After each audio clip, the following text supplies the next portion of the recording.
한때 대한민국 연예계에서 소리 소문 없이 사라졌던 한 아이돌 가수가 있었습니다.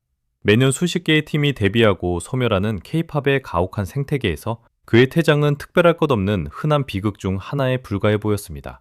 그러나 몇 년 뒤 그는 한국에서 수천 킬로미터 떨어진 동남아시아의 중심 말레이시아에서 전대미문의 슈퍼스타로 부활합니다. 현지 최대 규모의 서바이벌 오디션 프로그램에서 압도적인 성적으로 우승을 차지하며 한 국가의 국민적 영웅이자 거대한 문화적 아이콘이 된 것입니다. 장한별이라는 이름이 써내려간 이 극적인 역전극은 단순히 한 개인의 인간 승리나 기적 같은 생성공 신화가 아닙니다. 이는 K-팝의 시스템이 가진 고유한 한계와 그것을 극복해내는 창의적 비즈니스 모델의 전환을 보여주는 가장 상징적인 사건입니다. 동시대 K-팝 산업은 고도의 기획력과 자본이 집중된 포화 시장입니다. 국내 시장의 치열한 경쟁 압박은 역설적으로 수많은 재능 있는 아티스트들을 시장 밖으로 밀어내는 부작용을 낳았습니다. 장한별의 사례는 이처럼 고도화된 K-팝 시스템 내부에서 소외되었던 자원이 국경을 넘어 새로운 로컬 시장과 결합했을 때 얼마나 폭발적인 시너지를 낼 수 있는지를 증명합니다. 이것은 단순한 해외 진출이 아니라 아티스트라는 브랜드가 자신의 본질을 유지한 채 유기적으로 시장을 재정의하고 확장해 나가는 플랫폼 이주의 정석입니다.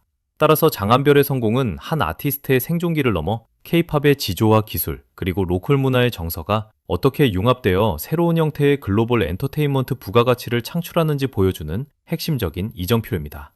이 드라마틱한 운명의 서사는 2011년으로 거슬러 올라갑니다. 당시 장한별은 독특한 콘셉트의 아이돌 밴드였던 레드애플의 메인 보컬로 대중 앞에 섰습니다. 모델을 연상케 하는 훤칠한 외모와 청중의 귀를 사로잡는 강력한 가창력, 그리고 유창한 영어 구사 능력까지 겸비한 그는 이론적으로 글로벌 시장을 겨냥하기에 완벽한 조건을 갖춘 인재였습니다. 당시 연예계 전문가들과 초기 팬덤은 그가 가진 다채로운 자산에 주목하며 머지않아 대형 스타로 발돋움할 것이라 확신했습니다.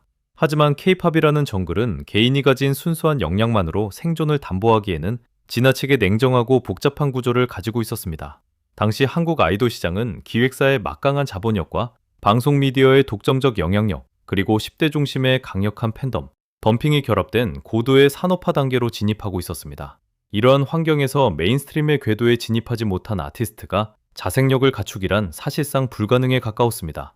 레드애플이 시도했던 밴드와 아이돌의 하이브리드 형태는 대중성 확보라는 측면에서 다소 모호한 포지셔닝에 머물렀고 치열한 플랫폼 노출 경쟁에서 밀려나며 점차 시장의 외곽으로 수렴되었습니다. 수많은 기획 상품들이 매주 쏟아지는 상황에서 대중의 기억 속에서 잊히는 것은 한순간이었으며 장한별이라는 브랜드의 자산적 가치는 국내 시장 안에서 점차 감가상각을 맞이하고 있었습니다. 하지만 이 절망적인 임계점에서 장한별이 선택한 전략은 기존의 문법을 완전히 파괴하는 것이었습니다. 대부분의 K-팝 아티스트들이 국내 기반을 다진 후 동아시아나 서구권이라는 정형화된 글로벌 루트를 밟는 것과 달리 그는 과감하게 엔터테인먼트 변방으로 인식되던 동남아시아, 그 중에서도 말레이시아라는 미지의 시장으로 시선을 돌렸습니다. 이는 단순한 도피가 아니라 K-팝의 공급 과잉 시장에서 벗어나 블루오션을 개척하겠다는 고도의 브랜드 리포지셔닝 전략이었습니다. 엔터테인먼트 비즈니스 관점에서 볼 때 이미 완성된 보컬 역량과 글로벌 소통 능력을 갖춘 자원이 인프라와 콘텐츠 제작 역량이 성장 단계에 있는 시장으로 이동하는 것은 문화적 차이인 거래를 극대화할 수 있는 가장 효율적인 선택이었습니다. 그가 정면으로 승부수를 던진 무대는 바로 말레이시아의 초대형 서바이벌 오디션 프로그램 빅스테이지였습니다. 프로그램 방영 초기 현지 미디어와 시청자들은 한국에서 온 이 이방인을 주목하지 않았습니다. 현지 음악 시장은 고유의 전통적 정서와 멜레이팝 특유의 애절한 감수성이 지배하는 폐쇄적인 구조를 가지고 있었으며 이미 현지에서 탄탄한 로컬 팬덤을 구축한 강력한 경쟁자들이 포진해 있었기 때문입니다. 외국인 참가자가 겪어야 하는 문화적 장벽과 보이지 않는 이질감은 무대 위의 그에게 언제나 거대한 리스크 요인이었습니다. 그러나 장한별은 K-팝 트레이닝 시스템을 통해 체화된 압도적인 무대 장악력과 철저한 프로페셔널리즘으로 이 장벽을 오히려 차별화된 브랜드 자산으로 전환하기 시작했습니다. 여기서 주목해야 할 점은 장한별이 현지 시장을 공략하기 위해 택한 동화 전략입니다. 그는 단순히 K-팝의 세련됨을 과시하는 데 그치지 않고 로컬의 문화적 정체성을 철저히 존중하고 흡수하는 방식을 취했습니다. 그 정점이 바로 결승전 무대에서 현지인들조차 완벽히 소화하기 어렵다는 말레이어 노래를 정면 승부수로 선택한 사건이었습니다. 외국인 아티스트가 타국의 언어로 감정의 미세한 떨림과 깊이까지 전달한다는 것은 커리어를 송두리째 잃을 수도 있는 치명적인 도박이었으나 그는 완벽한 발음과 현지 정서에 대한 깊은 이해를 바탕으로 무대를 완전히 지배했습니다.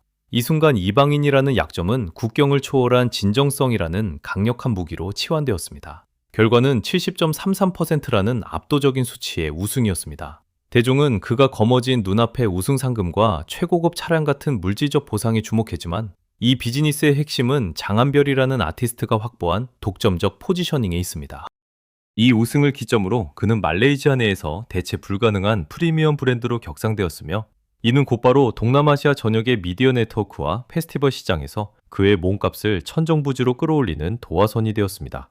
차가운 국내 시장에서 소외되었던 자원이 완벽한 시장 재정의를 통해 동남아시아 엔터테인먼트 시장의 최정상에서 글로벌 영향력을 행사하는 거대한 IP로 재탄생한 것입니다. 장한별의 성공 이후 아시아 전역의 엔터테인먼트 관계자들은 그가 창출하는 경제적 부가가치와 문화적 파급력에 주목하기 시작했습니다. 철저한 베일 속에 가려진 구체적인 수입보다 중요한 것은 그가 아시아 시장 전체를 무대로 다국적 기업의 브랜드의 앰버서더, 지상파 방송의 핵심 프로그램 메인 호스트, 그리고 대규모 국빈급 행사의 단골 초청 아티스트로 활약하며 구축한 강력한 비즈니스 롱테일 구조입니다.